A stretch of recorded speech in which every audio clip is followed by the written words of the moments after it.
there a real thing called the Uncanny Valley? Does it exist? Julien, you're in the hot seat. Well, I think, well, in terms of scientific proof, I think it's, well, there are things proving that there is an uncanny valley, and there are things proving that there is not. And I think it's hard to prove it now because we've not really crossed this. We're not reaching the step where we can really have a perfect humanoid or almost perfect, and really notice this concept. We believe it's kind of still theoretical. But that said, we're really far from this step, and you notice that with pepper. And we notice a huge difference between what people think the elders would be afraid of and what actually happens on the field. Very often when we talk about deploying pepper, in maybe retail environments, as we were saying, or other environments, retirement houses, people are very afraid of, well, robots. What will be the reaction of others? How will the press react? What will be the impact? Maybe there's going to be a bad buzz. And actually that doesn't happen at all on the field. And I think it's kind of the same thing with the Uncanny Valley. We're kind of projecting fears that are not necessarily happening. That's a good point. And I think the science is inconclusive. We don't necessarily do very good science with robotics. It is perhaps more pragmatically an engineering discipline rather than a psychological science in any sense. And Erica, your background in design, what's your perspective of the Uncanny Valley? First off, can you describe how you view the Uncanny Valley, what it is, and the science around it? Well, I guess what I would say is that I believe that the Uncanny Valley does exist. And one of the reasons I believe that is because you have an emotional reaction when you interact with something that doesn't meet your expectations or doesn't manage your expectations properly. And I think when you come at it from a design perspective, you're looking to design a product, a robot, that's going to interact with a human in a social way. And you want to make sure that you're projecting accurately what the robot is capable of doing and what expectations you should have of that robot. And as the robot becomes more and more human and more realistic, your expectation of what it's capable of will also increase. And if that expectation is not managed, then you end up having an unsuccessful experience. And so when you come at it from a design perspective, why go there? Why create a situation where you're setting up for potentially an unsuccessful interaction? That's a good point. I mean, we often get scared of robots, but most of us are not in the business of designing things that people need to fear and don't want to buy. Nell, what's your take on the Uncanny Valley? I think any time that we engage with some sort of autonomous system in a level that we typically engage with people, whether it's talking face-to-face with a wonderful robot or whether it's simply sending an email to a digital personal assistant, we have a theory of mind, right? We have a theory of how other people operate, and we expect them to more or less follow the same rules and the same thought patterns as we do. If a machine that we engage with on a personal level does something that doesn't follow that kind of theory of mind we have about that agent, then I think we can be alarmed. Like if it does something unethical or does something in such a strange way, I think that can be a source of alarm. And it's great that you mentioned the theory of mind, because one of the areas that you're particularly engaged with is abstract robots or artificial personalities and intelligences that don't have embodiment. And this is an interesting and confusing area.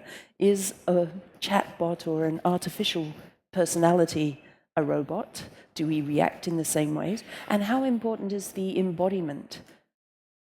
Exactly. I think the first common widespread robots that we're now seeing used in abundance are things like virtual assistants. And we're now starting to see these being deployed within enterprise environments. And pretty soon these are going to be used with distributed autonomous organizations. So that's having an AI that controls a business entity. But now we're starting to see those being embodied. Things like Hello Barbie, which is basically like Siri in a Barbie doll. You know, we're taking the chatbot in the cloud and giving it a friendly avatar. And so these things are transitioning from being ephemeral to being physical. I think one other way to think about it is a lot of people, when you talk about the uncanny valley, focus very heavily on the physical embodiment. They focus on the quality of the skin or the smoothness of the movements or these types of things. But if you have something that's very where the voice is very, very realistic, or the emotions that it's able to exude, or the conversation that you have is so realistic, that's another kind of form of uncanniness that you also have to consider. Yeah. Now, Pepper excels at displaying emotion. How important do you think the humanoid aspect is to Pepper? Or do you think it's possible to have a far more abstract or less human robot and still create the same effect? I think it will evolve. It all goes to user experience in the end. When the icons were created on the smartphones, that was kind of a new interface, and now Pepper is bringing this new interface, and people need to try to. We've noticed on the field that people feel awkward at the beginning because they don't know to interact with Pepper, and little by little, when they see more and more Peppers, they get used to it, and they begin to know how to interact with robots. And I think an important thing with the Uncanny Valley is that we don't have the social codes to interact with something. Like we have this notion of a robot being almost a monster when it's getting too close to reality. So we don't have the codes to interact with such a thing. And I think with time, when we'll see more and more robots, more and more devices, people will learn how to interact with that, and maybe it's going to take different shapes. We just see the humanoid shape for the moment as the best interface for people, a very natural one. But of course, it's going to evolve. Once people are used to this kind of embodiment, we can evolve to another one. So right now, we believe the humanoid shape is the best one, the most adapted, because people know how to react with that. But it doesn't mean that later we're not going to have another kind of interface. I think it's all about getting used to it, actually. That is a really brilliant point, because I came to doubt that the Uncanny Valley existed based on the science that was around it when you realize that we weren't doing deep studies or long studies around it, and it was more of a shorthand concept than something that was clearly proven. But I saw very compelling work in neuroscience around cognitive dissonance. And that is clearly there. That can be measured in tests. But cognitive dissonance, and I think the Stroop test is a great example. For those that may be unfamiliar with it, it's a very basic test where you can measure people's reading speed, reading words red, blue, green, yellow. And when those words are neutrally colored, you have a certain reading speed. When those words are colored in the color that describes the word, red is red, you have a reading speed that can be measured. But when you color red green and blue yellow, your ability to read becomes, it is so much harder, and your reading speed is clearly limited, is changed. And so we have this happening in studies around interaction with robots. But I think the point behind this is that we learned to associate the color with the word. This is not an innate behavior. So cognitive dissonance is obviously something that is there, but we can be trained in how we react and interact. And I know there's actually an article that I read just a couple days ago that talks about that in relation to this technology, and the comparison was about how telecommunication, or for example, when you watch a little kid interact with Skype, for example, it's quite intuitive for them. They don't have that kind of awkwardness that a lot of adults have because they've grown up with it. It's very natural for them. And I think that perhaps the Uncanny Valley will potentially cease to exist as robots are ubiquitous. And if you grow up with those types of interactions, they won't be perceived as unnatural to you because you won't know any other way of being. And does this segue into the training that we're doing on ourselves through the non-embodied artificial personalities? Yes, and I think that we're already starting to see machines that can influence humans, right? That can influence us to improve our behaviors or take positive habits. And that's also going to be an interesting interaction. It's not just the potential dissonance of dealing with something on a personal level, the way that you would deal with a human that doesn't respond quite like a human would, but also taking instructions from robots and accepting the advice of robots. I think that's also going to be something that we have to learn to live with and agree with in the future. There are clearly good use cases around managing, say, healthcare aspects where we don't have sufficient people providing the human care, and we can augment that with technology and robotics.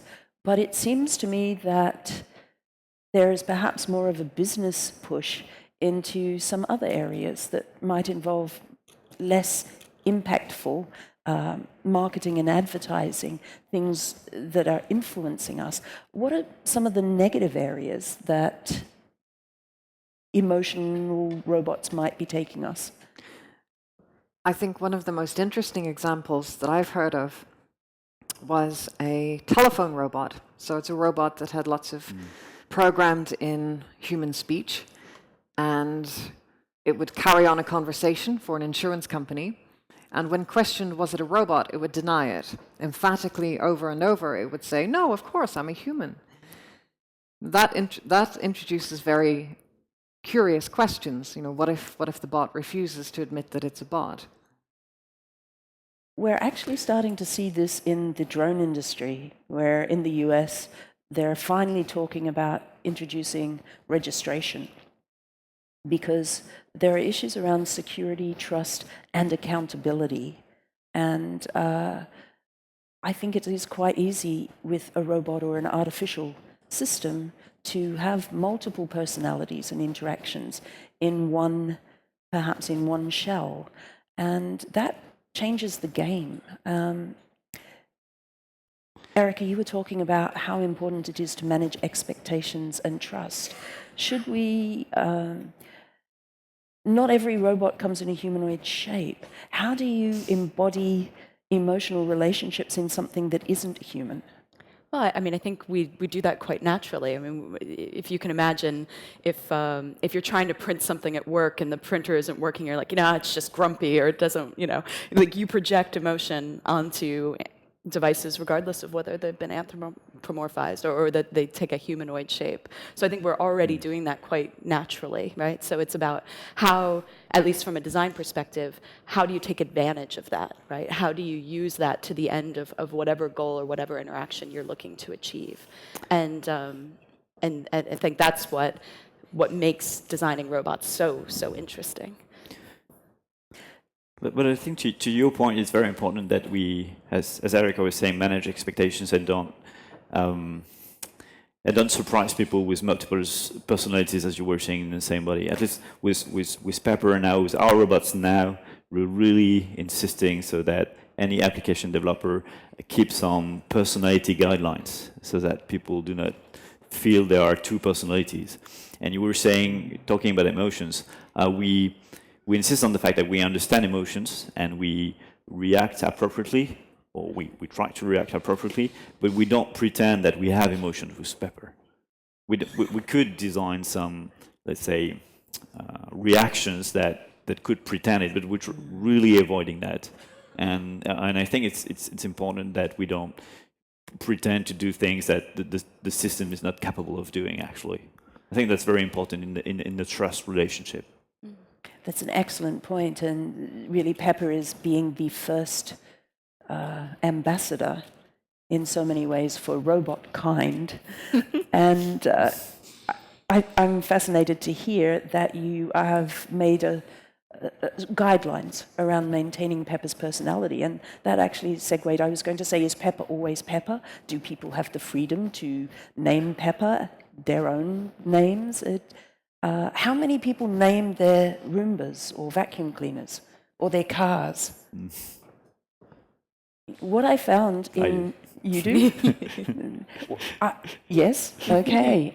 When you dig deep, it turns out that more than a third of people do name their devices.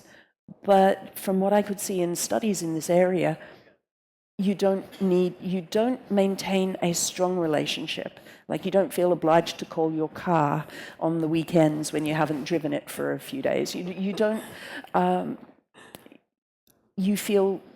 don't feel as bad when you kick the tires.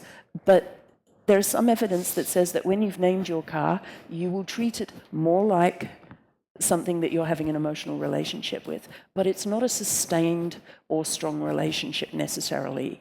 So there was some conjecture that there is a third category of being that was being developed. We understood things that were alive, and we understood things that were dead, but that we were now starting to develop a sense of, here's a thing that can act like it's alive, but I don't really care that much if I turn it off and put it in a cupboard for a few days.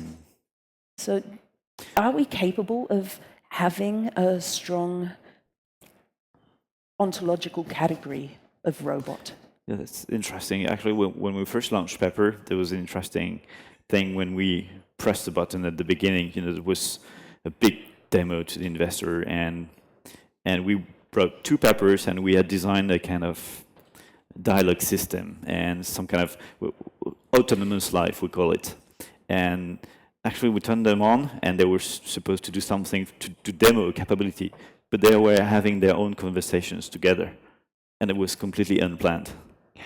and so, to your point, I mean, we're discovering a lot. It's very hard to, although we could have anticipated that, of course, and I think in our minds, if we sit down calmly, we would have thought about that. But it just happened on stage, and very often when we do demo, we just can't control Pepper any longer. Like, it's doing a little bit what it wants. So I think we're learning with experience, right? I'm trying to imagine if 2 peppers are talking on stage and you want to turn them off, do you wait for them to finish talking? You have no other option, right? I want to see that. Yeah, me too. Me too. So what's coming next for Pepper? So so there's a lot to do already with Pepper. As we're saying, we're creating a developer community. It's already very active, and we're giving them guidelines so that Pepper has. So we have a code of ethics, let's say, and we are creating guidelines. We're validating all the apps already that people develop, and we have to learn already with this current capability. Of course, we have a very advanced roadmap, and we have other robots like Romeo, for instance, which is our Formula One.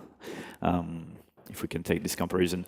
But for the moment, we're really on into discovering all the use cases, all the apps that we can develop with such a robot.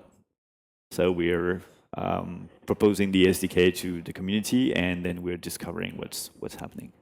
And I think the answer will come from the community, pretty much just like what happened in the smartphone industry. Smartphones were launched, and then the community we're thinking about so many use cases for smartphones, and we're doing the same thing with Pepper. We do try and draw the parallels between the evolution of the personal computer and the evolution of robotics, and the evolution of the phone and the evolution of robotics, but they don't match so well. This is a great opportunity to, poll you on what's coming next in robotics. Erica, what do you see? Oh, I see a lot in terms of collaboration between humans and robots to achieve some goals. So with Insight Robotics, we're basically making robots the front line in fire detection. So we're replacing manned watchtowers with unmanned watchtowers and allowing the robots to do what is boring, repetitive, not much fun for a human to do, which is sit in a tower overlooking the forest for months on end. So I think that, and then allowing the humans to focus on the things that they're best at in terms of education and awareness around what generates forest fires, which 9 out of 10 times is human. And then also trying to decide, once you've identified a forest fire, what should you do about it? What's the right course of action? And in that case, the human is still the better person to make that black hole because they can decide, is it a controlled burn? Who is the best person to deploy? How big is the fire? So what resources do I need? And I think it's that marrying of the two worlds, let the robots do what they're best at and let the humans do what they're best at, and combine that is really, there are a lot of successful opportunities in that space. And what do you see coming next, Nell? I absolutely agree that the future is about humans and robots working together and harnessing the unique brilliance of both forms of intelligence. You know, the focus and the precision and the endurance of machines and the creativity, intuition and emotionality of humans together. I think that's a very powerful combination. And one of the chief skills of the 21st century is probably working how to work alongside robots for humans. One thing I'm very interested in is computational ethics, and that's trying to teach ethics and values and possibly aesthetics also to machines. In our society, we have a very wide range of different ethical ideas and different values, but perhaps surprisingly, we all get along fairly well. And perhaps teaching ethics to robots is not saying what is right and wrong, but rather what is the generally accepted, permissible behavior within given society. I think that's a fascinating point, but unfortunately, we've run out of time on this panel. We will continue the discussions in the future, and thank you very much for joining me. Thank you. Yep.